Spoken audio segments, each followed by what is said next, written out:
अस्सलाम वालेकुम व्यूवर्स। अज जे वीडियो सां गॾु असां तव्हां सां गॾु हाज़िर आहियूं। अॼु असांजो टॉपिक आहे, जीअं त लास्ट असांजो टॉपिक हुयो निस्बत सां बिल्कुलु गॾु ई उन सां रिलेटेड टॉपिक हूंदो आहे प्रोपोर्शन। छाजे करे जो निस्बत ऐं जेका तनासुब आहे, जेको रेशो ऐं प्रोपोर्शन आहे, उहो तक़रीबन हिकु जहिड़ा हूंदा आहिनि। अच्छा, हिकिड़ी ॿी ॻाल्हि जेका अंडरस्टैंडेबल जहिड़ी आहे उहा इहा आहे त जेकॾहिं तव्हां अणपूर मुकमल तौर ते जेकॾहिं तव्हां सिखी सघो था, सम्झी वञो था, त पोइ तव्हांजे लाइ रेशो कुझु बि न आहे। छाजे करे जो रेशो पिण अणपूर जो ई हिकिड़ो क़िस्म आहे। ऐं जेकॾहिं तव्हां रेशो फुली अंडरस्टैंड करे था वञो, जेकॾहिं सम्झी था वञो, त वरी पोइ प्रोपोर्शन बि जेको आहे उहो को बि मुश्किल कोन्हे को। हाणे सभ खां पहिरियां पाण चऊं था प्रोपोर्शन ॾांहुं, त प्रोपोर्शन हूंदो छा आहे, उनजो मक़सदु छा आहे। जॾहिं बि असां ॿ रेशोज़ जे विच में निस्बत ॻोल्हींदा आहियूं त उनखे असीं तनासुब चवंदा आहियूं। भेट कंदा आहियूं जॾहिं बि ॿ रेशोज़ जी, the comparison between two ratios is called proportion. जेकॾहिं पोइ वीडियो में तव्हां जेकॾहिं रेशो जे बारे में सम्झो हूंदो त उहो हुयो त ratio is what, the comparison between two quantities. उहो हुयो ॿिनि क्वांटिटीज़ जे विच में भेट। हाणे वरी जॾहिं ॿ निस्बतुनि जे विच में भेट कंदासीं त उनखे असीं चवंदासीं तनासुब। हाणे तनासुब जी निशानी कहिड़ी हूंदी आहे? तनासुब जी जेका निशानी हूंदी आहे उहा हूंदी आहे डॉट्स, 4 डॉट्स। लास्ट वीडियो में असां तव्हांखे ॿुधायो हुयोसीं त रेशो जी जेका निशानी हूंदी हुई उहा हुई 2 डॉट्स। हाणे हिते वरी हीअ जेका आहे 4 डॉट्स, जंहिंखे पोइ वरी चेन डॉट्स असां लिखंदा न आहियूं। तक़रीबन पोइ 4 डॉट्स खे असीं वरी कन्वर्ट करे छॾींदा आहियूं इक्वल जी निशानी में। छाजे करे जो तनासुब तॾहिं ई मुमकिन आहे जॾहिं उहे ॿ रेशोज़ जेके आहिनि उहे ॿई पाण में बराबरि हुजनि। जेकॾहिं उहे बराबरि न हूंदा त उहे तनासुब में बि न हूंदा। हाणे मिसाल तौरु असां वटि हिकिड़ो रेशो आहे 3:6। 3:6। हाणे जेकॾहिं ही प्रोपोर्शन में हूंदो 6:12।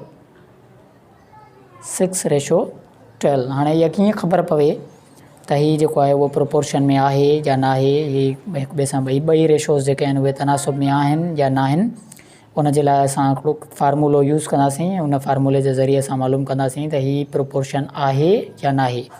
हाणे ॿी हिकिड़ी शइ जेका अंडरस्टैंडेबल आहे, जेका तव्हांखे सिधा यादि रखणु घुरिजे, उहा इहा आहे त हीअ जेको 3 आहे, हिनखे असीं चवंदा आहियूं फस्ट टर्म, हिनखे असीं चवंदा आहियूं सेकेंड टर्म, हिनखे असीं चवंदा आहियूं थर्ड टर्म, हिनखे असीं चवंदा आहियूं फोर्थ टर्म।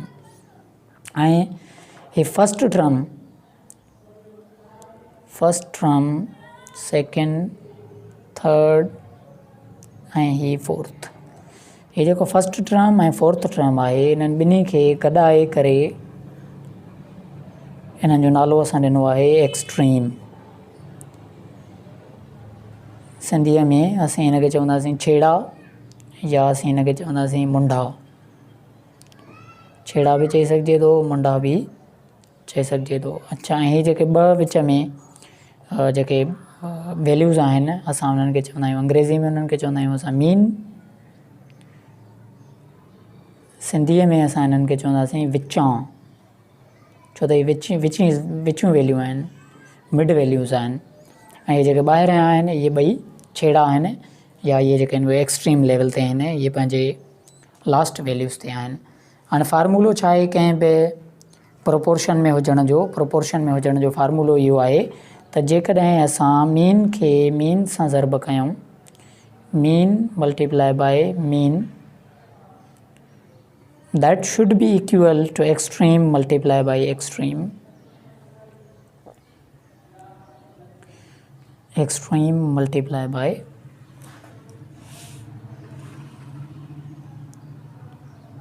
extreme.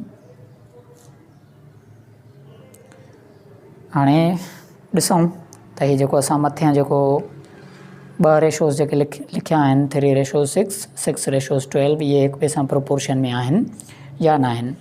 हाणे अचो ॾिसूं, हिन जो मीन जेको आहे उहो ॿई 6 आहिनि, ऐं एक्सट्रीम हिकिड़ो जेको आहे उहो 3 अथसि ऐं ॿियो जेको आहे उहो 12 अथसि। हाणे मीन जेको आहे उहो 6 खे 6 सां असां कंदासीं मल्टीप्लाई, ऐं एक्सट्रीम खे एक्सट्रीम सां मल्टीप्लाई कंदासीं। इट मीन्स 3 खे 12 सां मल्टीप्लाई कंदासीं। जेकॾहिं 6 खे 6 सां मल्टीप्लाए कंदासीं त इहो थींदो 36 ऐं 3 खे 12 सां मल्टीप्लाए कंदासीं त इहो बि थींदो 36।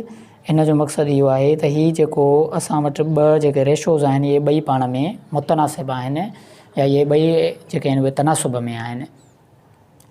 जेकॾहिं मिसाल तौरु हाणे हिकिड़ो ॿियो को असां खणूं ॿ जेके आहिनि उहे रेशोज़ खणूं था हितां, हिकिड़ो आहे 1:2 ऐं हीअ जेको आहे उहो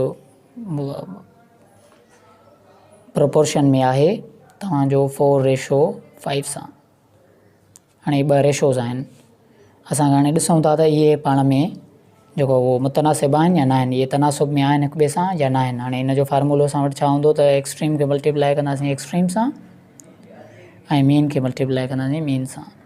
सो 1 खे मल्टीप्लाए कंदासीं 5 सां ऐं 2 खे मल्टीप्लाए कंदासीं 4 सां। 5 1 ज़ा 5, 2 4 ज़ा 8। सो इन मां 5 कॾहिं बेट जे इक्वल न आहे हूंदो। सो हिन मां असांजो बिल्कुलु इज़ क्लियर आहे थी वियो आहे त इहे ॿई रेशोज़ पाण में प्रोपोर्शन में न आहिनि। जेकॾहिं तव्हांखे असांजो हीउ वीडियो सही लॻे त चैनल खे ज़रूरु सब्सक्राइब कजो, लाइक कजो, बेल वारे बटण खे ज़रूरु दॿाइजो त जीअं ईंदड़ वीडियोज़ तव्हां वटि शो थी सघनि। ऐं कमेंट में बॉक्स में ज़रूरु तव्हां असांखे ॿुधाइजो त तव्हांखे असांजो हीउ वीडियो कीअं लॻियो आहे। Thank U very much.